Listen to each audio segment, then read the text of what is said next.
Les copies sont-elles plus nocives que les originales? Le résultat du premier test est surprenant. On a trouvé un rendement en nicotine, goudron et monoxyde de carbone qui est acceptable au vu de la réglementation française et européenne. Voici les résultats. À gauche, les cigarettes chinoises. À droite, celles du fabricant.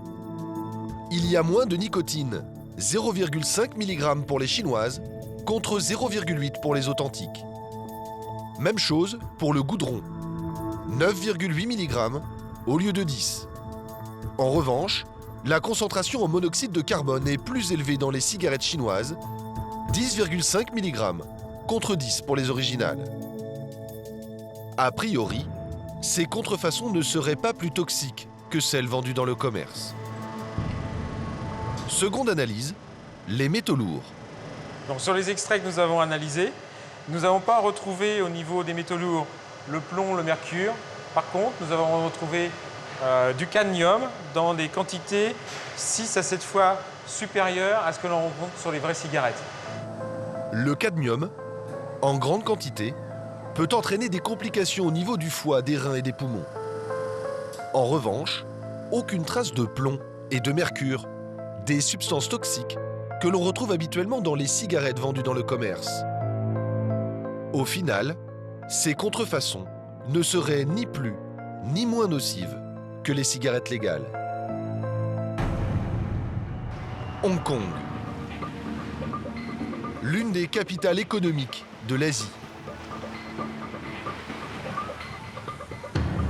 C'est dans son gigantesque port de commerce que transite l'essentiel des fausses cigarettes chinoises à destination de l'Europe.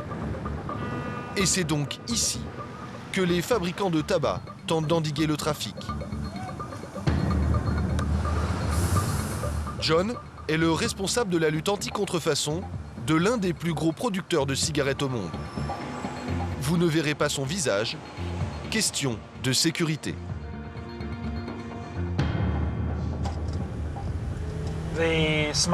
La contrebande et la contrefaçon de cigarettes sont organisées par des gangs aux méthodes très sophistiquées.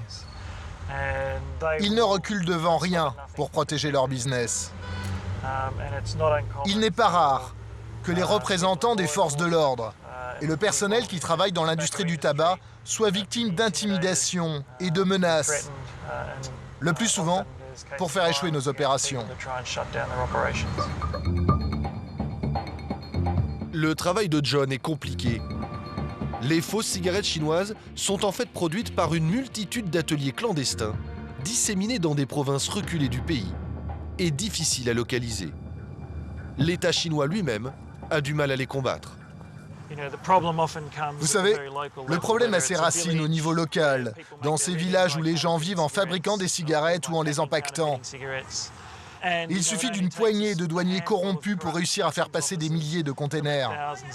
Ce ne sont pas des gros réseaux. Et c'est ça notre problème. Selon les fabricants de tabac, les usines clandestines chinoises produiraient 100 milliards de fausses cigarettes chaque année.